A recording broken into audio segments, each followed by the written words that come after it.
This is ESG Decoded, the podcast powered by Global Affairs Associates to provide relevant, actionable updates related to business innovation and sustainability. Join Kaitlyn Allen and Amanda Shea of Global Affairs Associates for thoughtful, nuanced conversations with industry leaders that explore the complexities, the risks, and the opportunities connected to all things ESG. I'm Yvonne Harris, a consultant and co-host, and I will be collaborating with Kaitlyn and Amanda for the discussions that we will present on this podcast. Put simply, ESG is everything that is not on your balance sheet. This leaves room for misunderstanding, oversimplification, and the tendency towards one-size-fits-all perspectives. None of that will happen on this podcast. Enjoy this episode. Welcome back to ESG Decoded. I'm your host, Kaitlyn Allen. Thanks so much for listening in. We've been hearing from our producer that stats are through the roof for this podcast. We're really grateful to all of you. Please engage with us. I know several of you have reached out on LinkedIn. We really appreciate it, and we're happy that we're able to provide content that's really useful and, takes folks past the headlines and into the deeper conversations that need to be had about ESG and sustainability. So thank you so much for that, and thank you for continuing to listen. I am joined today by Erica Lasdon. Erica has been working with Global Affairs Associates and came over with us in the acquisition to ClimeCo. Erica is an absolute rock star. I just admire her so much. She's a seasoned ESG professional. She has over 20 years of experience from the investment and nonprofit sectors. She was really a central person at Calvert Investments. Calvert was a responsible investment pioneer that was in the recent past acquired first by Eaton Vance, which was then acquired by Morgan Stanley. So truly one of the first people playing a central role in ESG investment functions at quite a large shop, right? So she has really deep experience and expertise in multi-stakeholder engagement, proxy voting, ESG data analysis and management across a really wide range of asset classes. She also served on the development team for SASB, the Sustainability Accounting Standards Board, for their Level 2 exam for their inaugural FSA credential. She also has been a member of the steering committee for the International Endowments Network and on the advisory committee for the Robert Wood Johnson Foundation's Culture of Health for Business framework. So Erica, welcome to the podcast. Thank you, Kaitlyn. It's really great to be here. Yes, we have been trying to do this for a very long time. We have. But since we work together, we're always kind of, I need to move it. So I'm really, really happy to finally have you on. I mean, truly, there are very few people that can honestly say that they have been doing ESG investing for over 15 years. You are one of those few, and we're just so lucky to have you, first at GA and now at ClimeCo. Let's start with a fun question, as always. So y'all know I'm in Houston, Texas, Houston native, and Erica, while a DC resident now, also hails from the Lone Star State. That's right, I do. I grew up in Austin, Texas, in the shadow of University of Texas at Austin. And I stayed there until I went off to college. So I consider myself Texas still to be home for me. Awesome. It's interesting how Texas has produced so many ESG professionals. It does have an independent-minded streak, and Yep. and I think that there's a lot of good activity going on there and a lot of challenges. Yeah, as is everywhere, right? Well, that's a lot of fun. I wanted to have you on. I mean, Erica is the director of our capital markets practice. And what is our capital markets practice? So a few years back, for the first, 5-6 years of Global Affairs Associates, all of our clients were publicly traded companies. Those were the ones that needed ESG reporting. They needed to do communications around it. And time is meaningless post-COVID, but 3 years ago, something like that, we started getting calls from private equity firms, and we started getting calls from privately held firms that were trying to get ahead of the curve on this. And we said, wow, there's a huge need here? You know, a lot of the stuff was established for, or relatively established for public companies in terms of process, frameworks, et cetera. But what about capital markets, right? So we started this second practice called capital markets, where we now serve a variety of clients in that space, whether it's private equity firms at the firm level, holding companies. We've served a federal bank. We've served a variety of interesting players in this space where there's just less is established as it is in the publicly traded side. So Erica is the senior director of this practice, and we've been really excited to have her on to talk a little bit about that side of things. What are the trends? You know, how do our clients even start to navigate this? So I wanted to just start with sort of a scene setting question, because Erica, you've seen this change and grow over the past 15 years from an investor perspective. So I wanted to just start there. You know, how have you seen it evolve? What's been your personal experience sitting on that side of the desk? Yeah, that's a great place to start, Kaitlyn. I will start with, I think, the number one observation when I get asked this question is, you know, how did I see things change from, 2005 to, 2015, 2019, 2020 as a long time sort of responsible ESG focused investor. And at Calvert, when I was working within the structure of ESG fund shop with clear mandate to make investment decisions and engage with issuers on ESG factors, the big difference is that at the outset, I think you were viewed as, perhaps an interesting side, sort of passion project. It was considered to be a good business to be an ESG investment because the assets that came to you, the people who wanted to invest with you, they were called sticky assets. They were people who really cared. So you knew you could make a good business of it, but it wasn't very central. So you really always had to make your case with companies of why the ESG risks, or the pieces that we were asking companies to think about, develop management systems on, and disclose to investors, were really important. And there was a lot of learning going on, but also it wasn't considered very central. It was considered something that might be a nice to have. And often the conversations would happen because we were filing a shareholder resolution. And the company ultimately really just wanted to make it go away and not have to deal with it at their annual meeting on their proxy statement.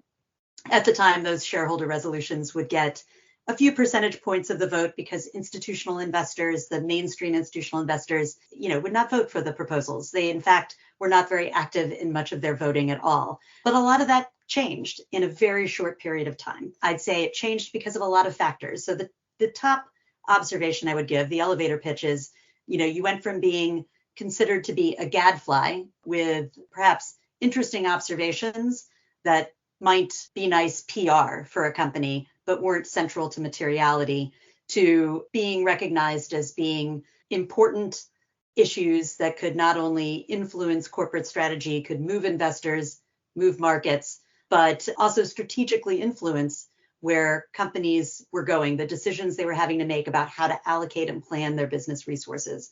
So in a way, you went from being a bit of something that needed to be taken care of on a task list to sort of free strategic advice, because there is a lot going on when it comes to ESG risks, how to report on them, what to track, and how to incorporate ESG information and planning in a, sort of a way that both addresses your external risks, but also makes sense for your business and how to make the most of your investment decisions. So it really it took a number of years, but in business sense, I would say, it was sort of like going from 0 to 60 pretty quickly. Yeah, and absolutely. I do say right now, the atmosphere is still changing very quickly as well.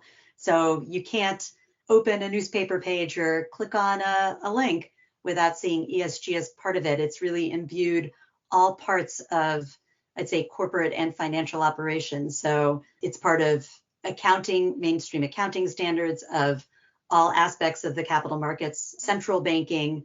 It's, a large part of policy, and, all parts of the corporate structure are involved. So, it's really been a exciting ride. And I think it'll continue that way for years to come. Yeah, no, it's definitely quite the ride. Very exciting time to be in this space. With developments going so quickly and firms, jumping into this at varying, highly varying stages of ESG maturity, how do you, like you, meaning any company or any firm, any investor starting here, how do you focus in and figure out what you actually need to know? There's just so much out there. Like, how do you really focus in on that? It's a great question because you can easily go down not just one rabbit hole, but a number of them. And, you need actionable information to be able to, get your planning started and to make business sense and not have it be siloed.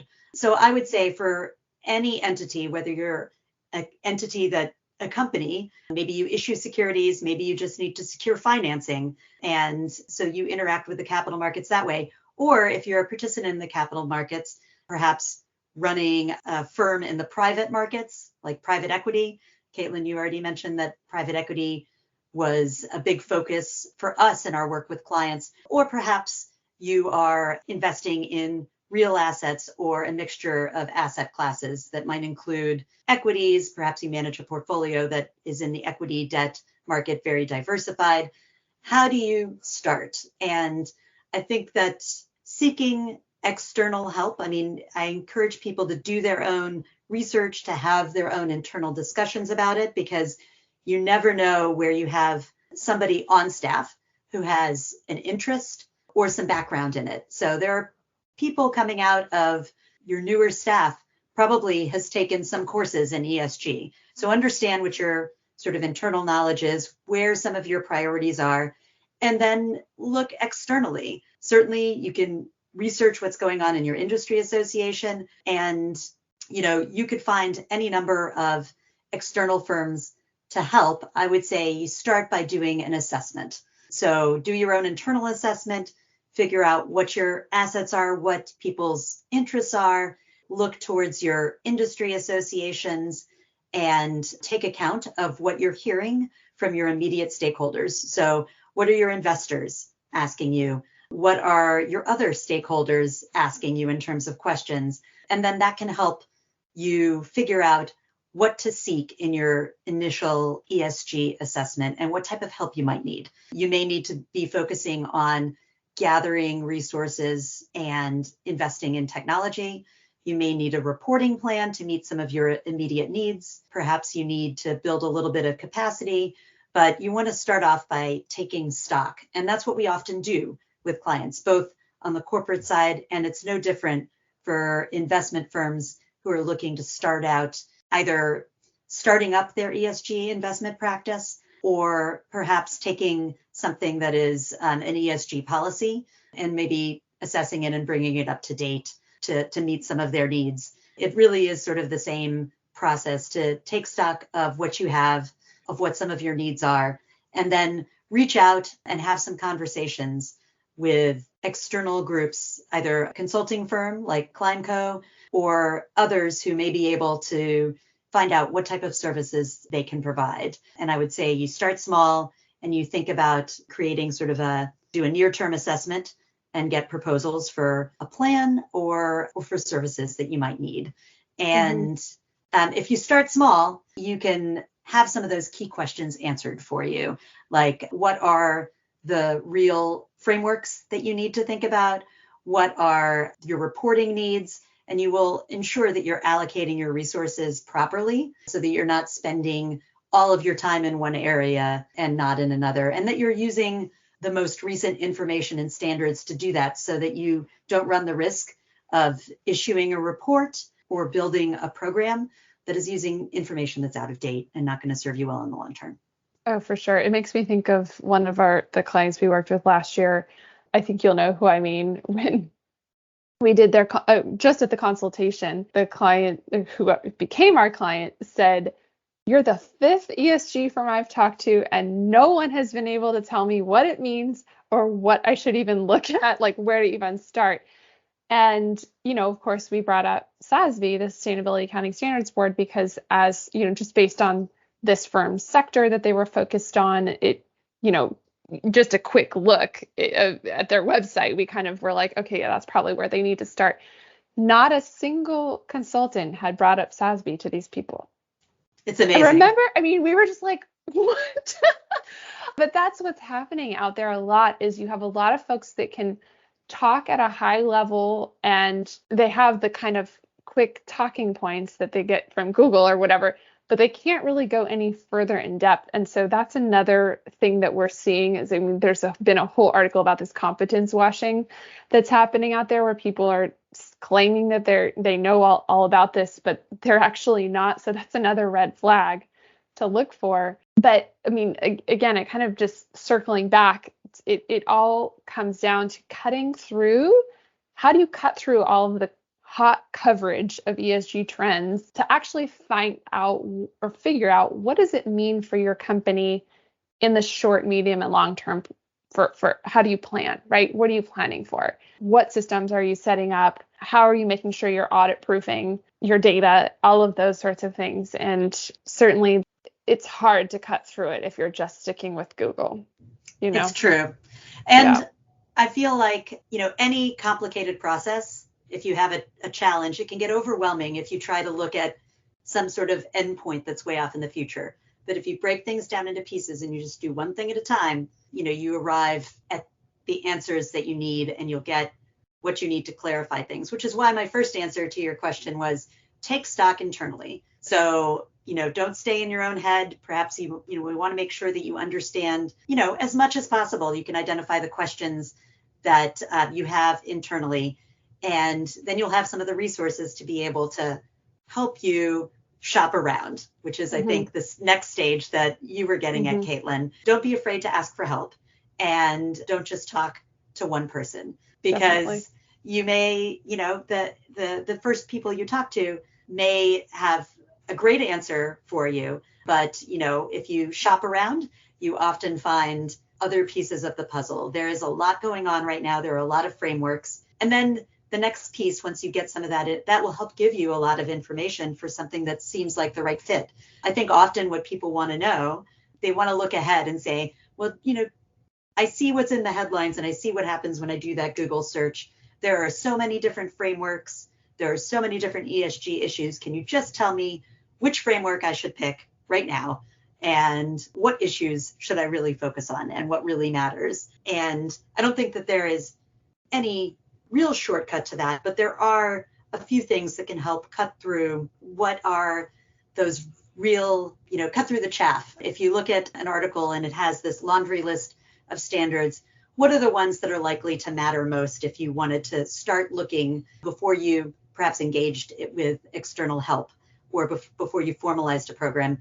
What ones should you spend your time looking at? You hit it at one of the big ones, which was SASB. Well, and I think that's right. How do you answer that question? And it goes back to this conversation about industry associations, right? And who are the standard setters for a particular industry? So the International Limited Partners Association, ILPA, that we know that they are using SASB and TCFD, Task Force on Climate-Related Financial Disclosure, in their planning as an association. And so when you know that's what's happening at ILPA, then you have a good, okay, that's probably where we need to start. And that's why we were able to tell this firm last year they were like, no one can even tell me anything. We said, well, private equity, your sector, ILPA is looking at SASB and TCFD. That's where you should start.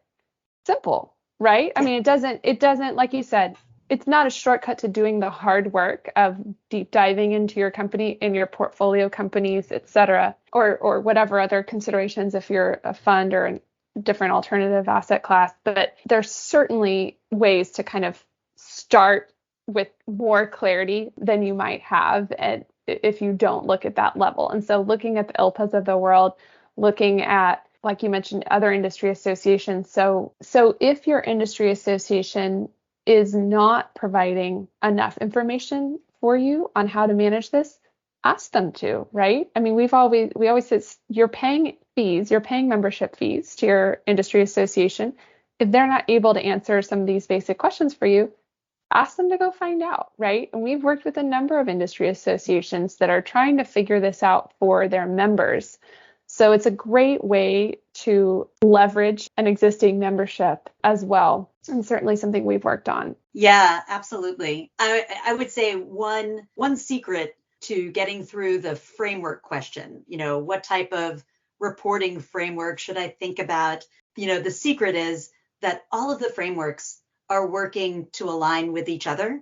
So there's not really a wrong answer. You're not going to waste your time if you want to noodle around on the SASB website and get familiar with the industry frameworks that are highly relevant.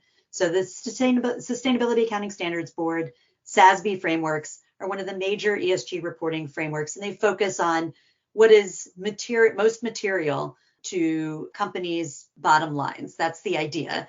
Sort of a forward-looking standard, and it's pared down. It won't address everything that you might want in your ESG reporting because your other stakeholder needs may focus on reporting according to impact that your operations may have, whether you're an investment firm or a corporation outside of the financial sector, what type of impact your operations may have on societal challenges, like longer term on climate change, the environment, on financial inequality, on any number of sustainability challenges. If you're a healthcare company, you probably care about meeting how your operations might impact global health challenges. Perhaps you're hearing about that.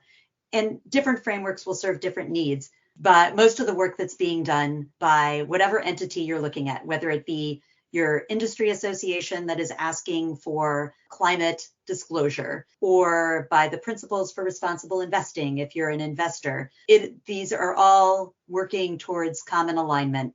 So regulatory standards that are coming out in Europe and elsewhere, what the SEC is looking at, they are looking at TCFD for a climate framework.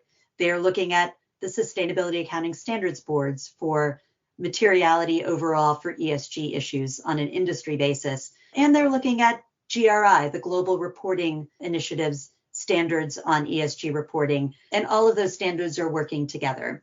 So you are not going to really pick wrong as a starting point. You will still want to take some time to figure out what you really want to align with on your initial reporting or what you want to pull in for internal metrics as you develop them. You're still going to want to take a deeper dive in there to figure out what's right for you at a given point. But the standards are working towards being very interoperable with each other. There you have it, folks. The secret's out.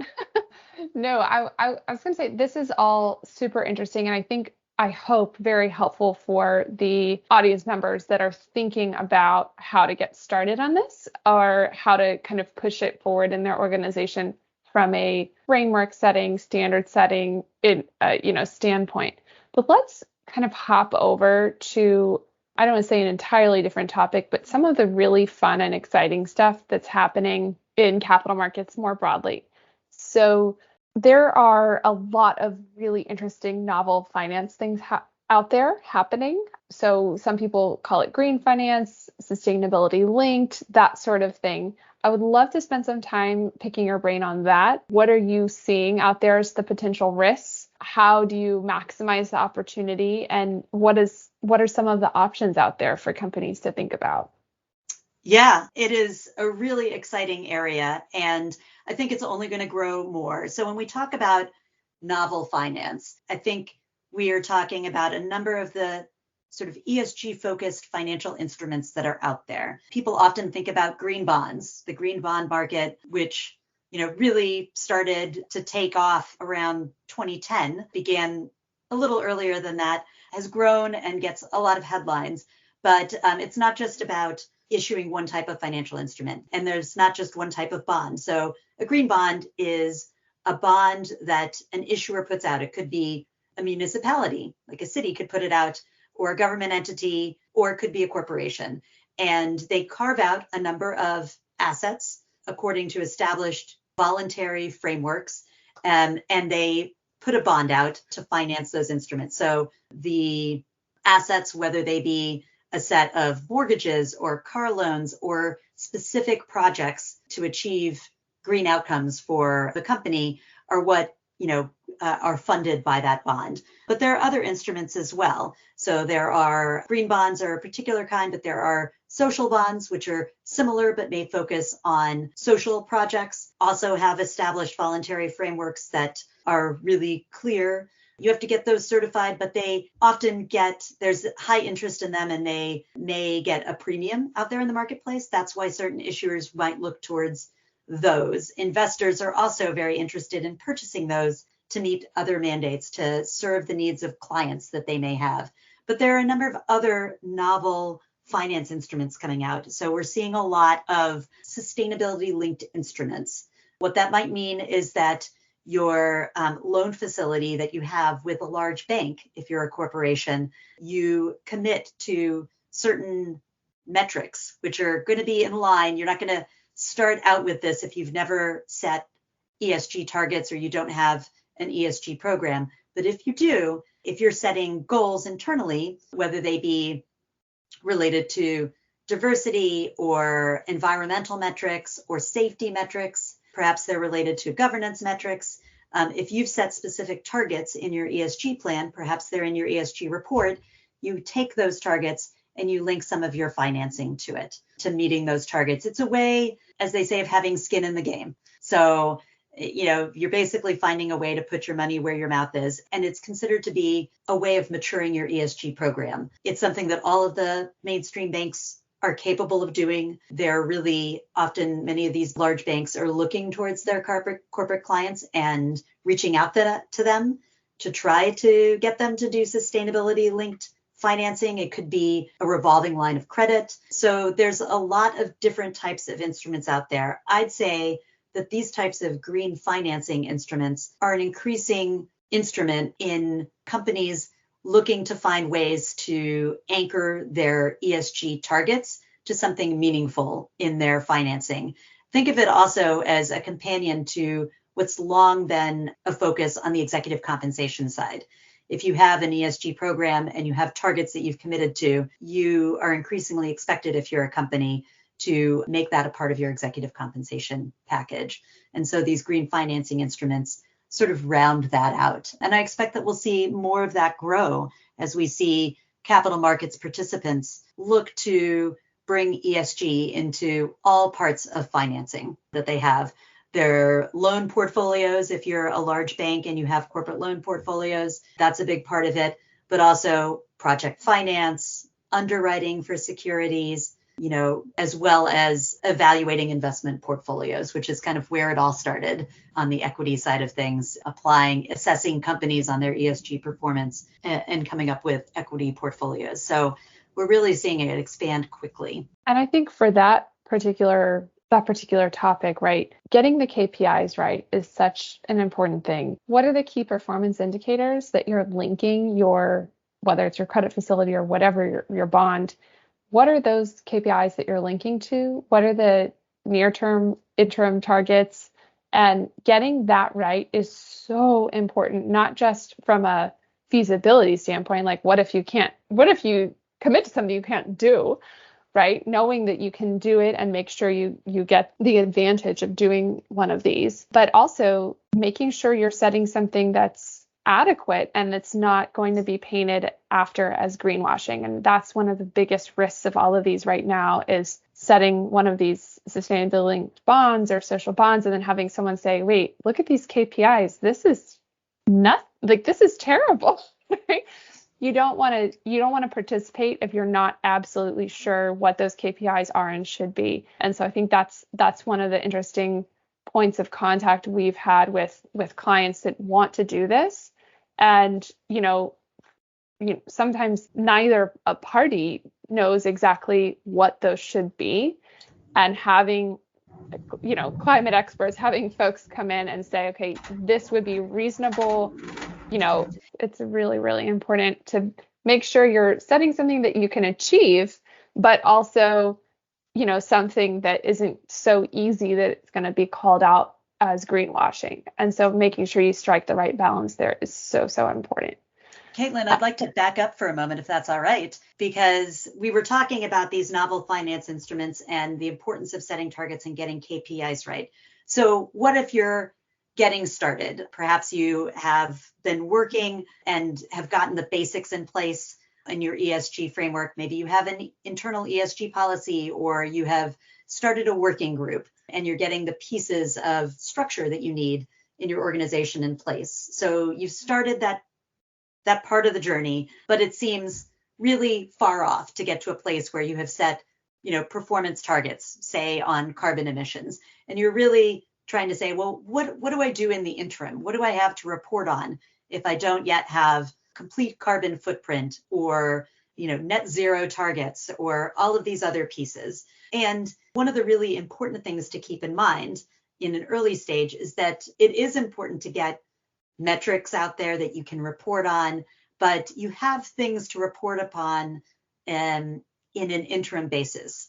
So one of the pieces I think that is really important, whatever stage of maturity, however long you've been working on ESG in your investment firm, in your company, it's the same. Look towards building things programmatically. So setting goals and targets doesn't always have to mean I'm going to commit to, I think I'll use carbon again as an example, a specific greenhouse gas reduction target.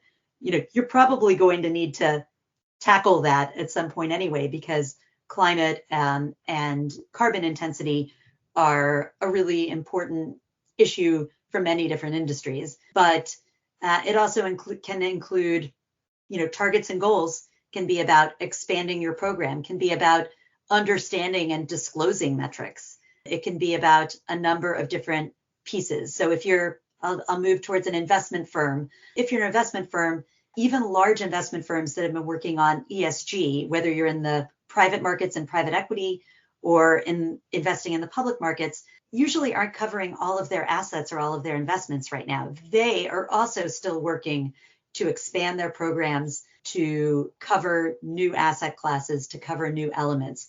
So keep that in mind if you're just starting out, that setting your goals and targets is about building out your knowledge, building out your capacity to cover the issues that are material to you, and building out your disclosure. So setting goals and targets doesn't have to mean getting to a specific performance target on a metric. Safety and I'd say carbon disclosure tend to be the first things people think about. Now, if you're an industrial company working, and safety is a big part of your impacts, you probably should be working to it, and you probably have some safety metrics already in place, but it's more broad than that. So take a broad approach to thinking about it. Take a deep breath, because even if you think targets and metrics aren't for you, there are some goals and targets. It's how you achieve, your programmatic goals on a basis. And you should be thinking about setting them internally, and those can grow and evolve over time. So what you do in your first year isn't going to be what you do in your third year of your program. No, thanks for taking that step back, Erica. I think it can feel really overwhelming. Like you said, some of the things we're talking about, sustainability linked instruments, it does feel like a lot, but one of our clients that we helped set the KPIs for their sustainability linked loan facility, we only started working with them 2018 or 19, 2 years ago. Like, what year is it? 2.5 years ago. And they went from having nothing, and we did our ESG reporting plan with them, implemented 2 reports, helped them set targets, and they just issued their sustainability linked revolving line of credit. And I think it's $1 billion, Erica, right?